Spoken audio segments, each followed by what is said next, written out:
حضور سید عالم صلی اللہ علیہ وسلم بیٹھے تھے تو حضور نے فرمایا شراب یہ نشہ یہ برائیوں کی ماں ہے. اور پھر حضور نے ایک مثال بیان فرمائی. نبی رحمت علیہ السلام نے فرمایا بنی اسرائیل کا ایک واقعہ ہے. ایک خوبصورت جوان تھا، ایک عورت کا دل آ گیا اس پر.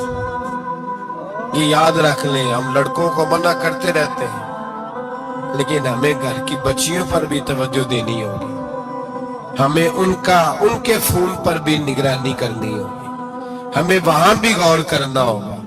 اس لیے کہ اگر کوئی بچی گنجائش نہ دے تو میرا خیال ہے کہ لڑکا جرت کرنے کی طاقت نہیں رکھتا.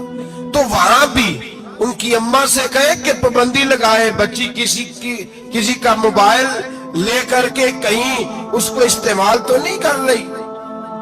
اس پودے پر بھی توجہ دے، درخت بننے سے پہلے اس کی بھی نگرانی کریں، یہ بھی بڑا ضروری کام ہے. عورت کا دل آ گیا تو نبی پاک علیہ السلام فرماتے اس نے کوئی بہانہ لگایا، کسی کو کہا کہ اس نوجوان کو بلا کے لاؤ، اس کے کہو کہ ہم نے کوئی گواہی لینی ہے تجھ سے. وہ نوجوان آیا، ایک کمرے میں داخل ہوا تو اگلے کمرے میں لے گئے، وہاں داخل ہوا تو اسے اگلے کمرے میں لے گئی، وہ داخل ہوا تو اسی طرح 7 مکفل کمروں میں لے گئی.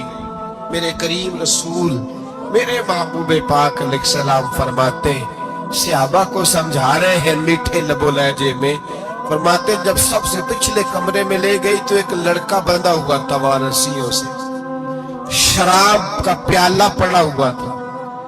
بی بی کہنے لگی کوئی گواہی شواہی نہیں لینی، تجھے اس لیے بلایا ہے کہ تیرے اوپر دل آ گیا ہے، اب میرے ساتھ منہ کالا کر.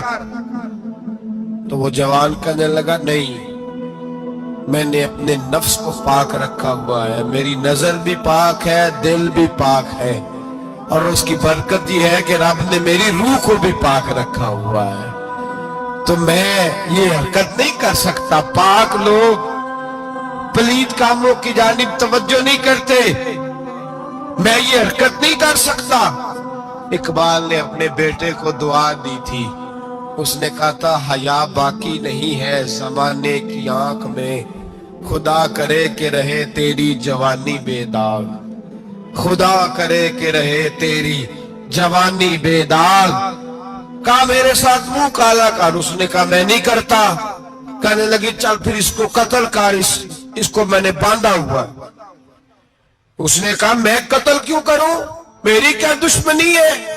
کہا پھر شراب پیو، کہا میں شراب بھی نہیں پیتا.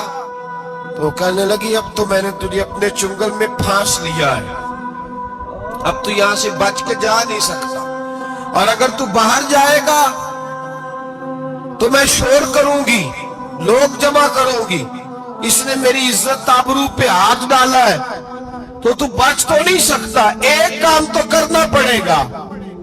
محبوب فرماتے اس نوجوان نے سوچا کہ زنا بھی بہت بڑا جرم ہے، قتل بھی بہت بڑا گناہ ہے، چلو اب مجبوری ہے تو شراب پی لیتا ہوں.